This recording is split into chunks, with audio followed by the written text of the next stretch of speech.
With the dust barely settled on Chapter 5 and people getting a grip on what the hell they just experienced, my mind is already racing with ideas and opinions as to what this chapter means for the wider picture, how it fits into some of the bigger theories, and how these massive lore revelations will impact the future of Deltarune. If there was actually any of that. Welcome viewers, I'm Veritas, and to be clear, I do really like the new chapter, especially the gameplay and character writing. This is where I'll say best showing IMO and what a good time it was. However, I'm not a gameplay analysis channel most of the time. I'm a lorehead, and the lore that we got in this chapter was honestly rather minimal. No mysterious voice, barely any night, one singular sighting of friend, Noelle and Chris we all go down together, freedom motif being fully diluted, Eggman has been killed dead, etc, and so forth. I'll admit I'm not super connected to the overall zeitgeist of the Deltarune community, but I feel like I'm surely not the only one feeling like something was kind of missing. It honestly feels like we've made absolutely zero progress on any of the mysteries that were set up at the end of Chapter 4. Ultimately though, I don't think that's a bad thing, not at all. I can see why Toby described this chapter as the last fun ride before the sun goes down, as this chapter was super fun and had some great moments, but didn't have much of the darkness of the more recent chapters.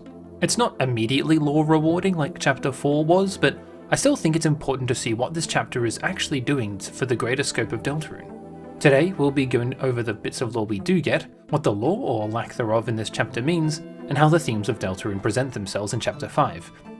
Mostly the first two, but I'm a sucker for the rule of 3. Let's tiptoe by the tulips. Join me, won't you? Alright, let's go over our random lore dumps. To get it out of the way, Rouse tries to talk about the menus to Susie. Aside from this being a slam dunk for device theory, it doesn't tell us anything we don't already know, though it did seem like there was going to be more to that discussion. I doubt it's super important, but if anything it'll probably just come down to standard survey program stuff, and this is the less interesting item on that agenda. As mentioned, there was a friend sighting in the Flower King Dark World, though all it is being able to interact in the feather mode and it turns red and almost kills you. I guess this is confirmation that friend is in fact not particularly friendly, though I think we probably could have gathered that from all the evil stuff around them, especially the Eram fight. The fact that the fields of pink and gold didn't have much regarding the creature that is kind of known for being pink and gold is a bit surprising and also really funny. Honestly, I don't have much else to say because unfortunately I am not quite insane enough to be deep in friend theorizing. Alert, alert. New lore drop has occurred thanks to Deltarune Chapter 5 patch number B0.0.247. If you acquire the egg of Chapter 5 and also encounter friend, Pink as the shopkeeper will have unique dialogue. I'll give you a summary here. Pink's body says that Chris has a cat bite on their hand that will note how nasty they can be. The body once knew someone who really liked cats, so much so that they had a whole hunting pack. They were fickle and not very smart, but good at finding protein. Pink instructs Chris to hide protein and never let anyone see it. They will chase anyone relentlessly until they get bored, and some people would change their appearance or go into hiding to escape the cats. Note that this comes from the body, not Delightner possessing it, so this is someone that the figurine is talking about, rather than the ghost. This confirms a couple of things, I feel.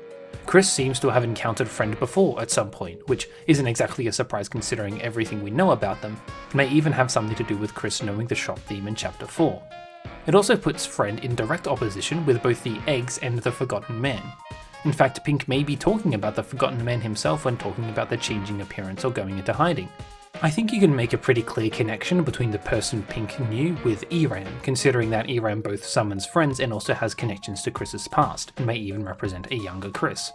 I do still think friend is important in some way, but this makes it feel like they are just a lackey of something bigger, which I'm not sure was a common perspective beforehand. Whatever is going on here is definitely worth some further investigation, but I'm already behind on this video. Resume previous programming. Chris's motivations remain confusing, at least to me. They did set up the Dark World, but also want to free Asgore from Flowery. I imagine it has something to do with trying to destroy the shelter code and maybe sending Asgore into the shelter itself, if that is indeed where he is, but I find it incredibly hard to believe that this is just as simple as the Chapter 3 Dark World. Chris is sure doing things as per usual, and unlike the other times where we get to spy on them communicating with people a lot more talkative than them, we don't have any further ideas about their motivations. That's fine, they don't know ours either. At the end of the day, I view Chris opening dark fountains as a means to an end, though as to what that end is, we're still in the dark. That's 3 small things done, and now it's on to the 3 bigger, or at least more interesting things. First of all, we surprisingly get some lore as to what life in the Dark Worlds is like for things that are alive but not conscious or sentient. It's easy to delineate between the inanimate objects given life, with their real history affecting their Dark World feelings and personalities, and aligners who are all varying degrees of animate. In fact, this could even have something to do with why Chris needs us to enter the Dark World. Without a soul, something weird happens? Anyway, non-sentient creatures get a kind of improved sentience compared to a normal Darkner, which I honestly think is mostly Toby's way of explaining why they're all Undertale references. This process kind of reminds me of Determination in a way, not that Flowery was a normal golden flower. The fact that Flowery is fundamentally making fake stats that even we the player can't ignore, but the Knight can, is super interesting, and is definitely meaningful regarding the barrier between real and fake, and the role darkness has to play in it. This has even more worrying implications when it comes to Rousey's existence, as Flowery repeatedly insinuates that they are somewhat similar in that regard. However, Rousey is described by Flowery, who again seems to have a surprisingly high amount of meta-knowledge, likely due to his pseudo-life, as an impossibility, which to me makes it less likely that he is some kind of conventional object like, I don't know, moss. My favourite theory I've seen so far is that Rousey is the roots of the town, which is a whole other can of worms I don't have time for right now. I've never been in the weeds of trying to identify what object Rousey is, but this simultaneously reignites the discussion and also shuts down like 99% of options. Fuck it, Rousey is the grand fountain itself. Secondly, we actually get a lot of information about the event that led to Asgore losing his job. I think we can pretty easily say that this is related to Dessa's disappearance, especially since I have no idea what it'd be if not that. It's confirmed that Dark Worlds had something to do with her vanishing, but it can't be as simple as going into a Dark World, as when it was sealed, unless it never was, she should have appeared somewhere. Definitely something more fishy going on, and it's nice to know that the Dark World was likely responsible. This is expounded upon by the fact that there was a black shard found both at the scene of the crime and in the Chapter 2 computer lab. It's specified that this is a shard of the Knight's blade, but it also seems similar to shadow crystals, especially since they use the similar sprites in the menu. Aside from confirmation that the Knight did in fact make the Chapter 2 Dark Fountain, and that Asgore was somehow aware of it, it also raises an important question. If the Knight was involved in the Dark Fountain that was associated with Dessa's disappearance, can Dess still be the Knight? Is the Knight a mantle that gets passed down, or somehow inherited, perhaps? Although the Knight does appear in Chapter 5, I'm less sure that it is in fact Dess, and instead may be a completely independent character in their own right. Despite this, I am still on Knight Dess theory, but I'd say this is an arrow in the quiver of theories like Knight Carol or Knight Eram. I was also going to talk here about Asgore's misunderstanding of Carol's knowledge, but upon closer inspection, I don't know if that's true. Here's what he says. Chris, don't worry. After we get back, we can tell the mayor about everything we saw. I know she'll do everything she can to help. I originally assumed that this was Asgore saying that Carol didn't know about the Dark Worlds, which makes no sense considering he saw her big conspiracy wall and a black shard. Of course this could be true and Carol just keeps her Dark World cards exceptionally close to her chest and just doesn't know that Asgore knows what the black shard is.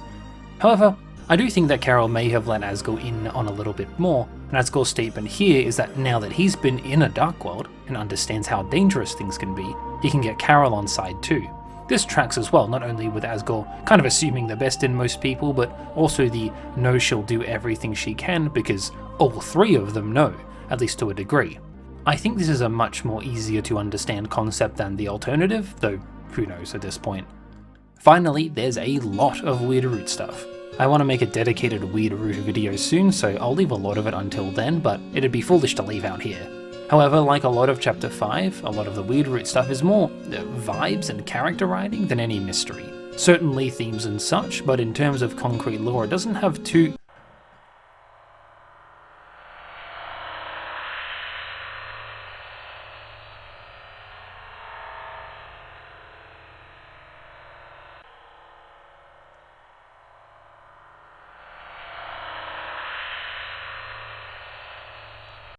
Oh wait, what the fuck is this? Aside from ripping off my self-made never-to-be-published TTRPG system, Toby Fox has decided to go all in on device theory and just show us Gaster's computer screen. This means that, despite all the ideas around the weird route being how we break out of the ending and destiny that is laid out for it, this is all still part of a bigger picture. There's something waiting for us, an ending in its own fashion, which also means that there truly is an aim to the weird route. There is a destination to get to, one that seems unique to the rest of the game. Like the rest of the game, however, the weird route is ultimately saying more about Noelle's character and the theme of control, rather than answering any big questions. After all of this, we're still waiting for the shelter payoff, though I don't think this should shock anyone considering we're not getting into that baby for a long time. Now both Asgore and Undyne are there, presumably, but we, that being, I guess, Susie and us, are a step closer to actually getting in there. It isn't exactly clear as to what the next steps actually are, though Susie clearly wants to include Noelle more and Chris seemingly wants to stop people getting into the shelter. Funnily enough, we kind of know more about Chapter 7 than 6 thanks to the weird route dialogue, but that's hardly relevant at the moment. Altogether, this lack of progression on the central mysteries leaves a feeling akin to treading water. Oh, also, Onion might be dead. Is that lore? I don't know. I miss him. So, that's all the lore. It seems like heaps when I lay it out like that, so why does it feel like there's so little? Idea number 1. There actually is quite a bit of lore, but compared to the previous chapters, it's relatively minimal. Chapter 5 was our longest chapter so far, so of course it's going to have a bunch of information. It's no accident that a lot of it was related specifically to Asgore, and I think if the Asgore chapter didn't have Asgore lore, we'd all be pretty disappointed. However, the density of it is a bit off, I guess you could say. Unfortunately, this is the boring idea, with the boring answer. Pacing! After 2 very helter-skelter chapters, things need to slow down a bit. In Chapter 4, for example, we got to learn so much about the world of Deltarune, the prophecy, Chris, Noelle, the Knight, Carol, the nature of fate, the fallen star, Undertale, creating fiction, endings, how Dark Worlds work, and so much more. Comparing that to Chapter 5, the latter feels kind of light by comparison, and that's just the nature of pacing. Idea number 2. I've tricked you. What Chapter 5 lacked wasn't lore, not really. No, what it lacked was a mystery. We didn't have any of our burning questions answered, but instead we learned about the characters that make up the moving parts of the mysteries we wish to unravel. If you're exploring a mystery, you need your players to actually care about the world that they're exploring and untangling. Chapter 5 more than anything focused on the world and characters of Deltarune, especially through its themes. I talk so much on this channel about the themes of the game, it's kind of my main thing, but this is why. For a mystery to make sense, you have to set things up properly, and you definitely can't just be answering questions the whole time. You need that thematic texture, which frequently comes in the quiet, less lore-heavy moments. But why now? Here at such a pivotal moment that many thought would be a giant cliffhanger for chapters 6 and 7. Although the answer for this situation is also pacing to a degree, there's another, slightly more interesting answer, which is that all of the answers to all of our questions are coming up, and so we must focus on the characters to understand them.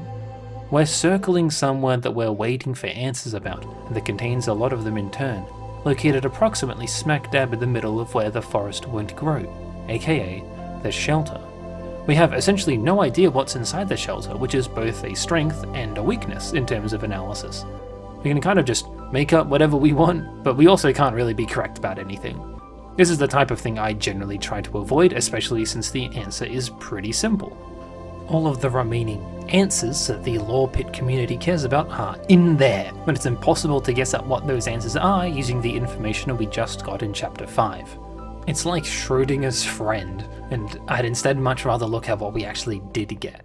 As for what we got, I cannot understate how much we learn about the main characters of Deltarune, that being Susie, Noelle, and Ralsei, as well as Chris to a lesser extent.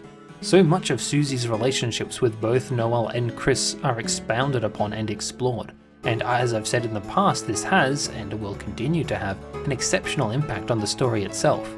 We learn not only about Ralsei's existence, but the way he feels about himself, about fate, and about the burden he carries.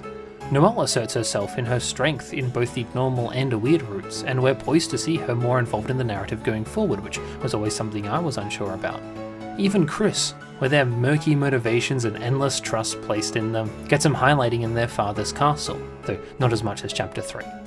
I've seen the idea online that lore and character development are these diametrically opposed concepts that are mutually exclusive, but nothing could be further from the truth. It's just a different way of thinking. Like how answers to our mysteries get us deeper into our understanding of them, character development such as this enables us to get deeper into our understanding of the characters. The themes of friendship, of fate, of truth, of how the real and the unreal impact each other in both positive and negative ways, of control, are all explored not just through the answers to the questions like who is friend, or what's going on in the bunker, or is Azzypants ever going to be canon. They are answered through the way the characters engage with the world and the way that we get to see them interact with everything around them. Deltarune is like a coin, or more appropriately, a record. One side is the mystery, the intense speculation and ominous ideas that hang around the game like a shroud. Deaths, the shelter, Gaster, the night, darkness darker than dark, Hell's Tale, all of these add to the context of the game and can be understood both by the answers we are provided by the game and by analysing the themes of the game they exist in. The other side is the characters, the individuals who we control and observe, and the world that they live in. The dynamics between family and friends, their hopes and dreams, the fears that they keep underneath their bed, their secrets and desires, all of these, likewise, can be understood by the moments we get to see, as well as understanding the themes of the game. If there is a lesson to be taken from Chapter 5, I believe it is that both the mystery and the characters come together to play one melody, a concert for you, if you will, and it's important to remember the harmony between the two, lest you get lost in the darkness yourself. Thanks for watching, folks. A shorter one this time because this is kind of a teaser into more things I want to talk about post Chapter 5. As I've mentioned, my previously planned videos shall be coming out relatively soon, but no promises, sadly. In the future, I'll be discussing the content I kind of breezed over in this video in more detail, but hopefully this was a good look into not only the content, but a good philosophy to be taking when doing so. If you want to see more content from me in the post-Chapter 5 Gold Rush, make sure to like and subscribe to see more and encourage me not to sell my soul to the algorithm gods.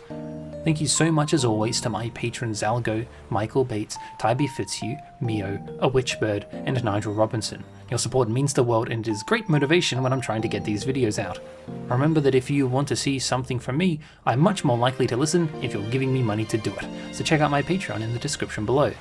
Until next time, I've been Viva Veritas, and I'll see you again soon.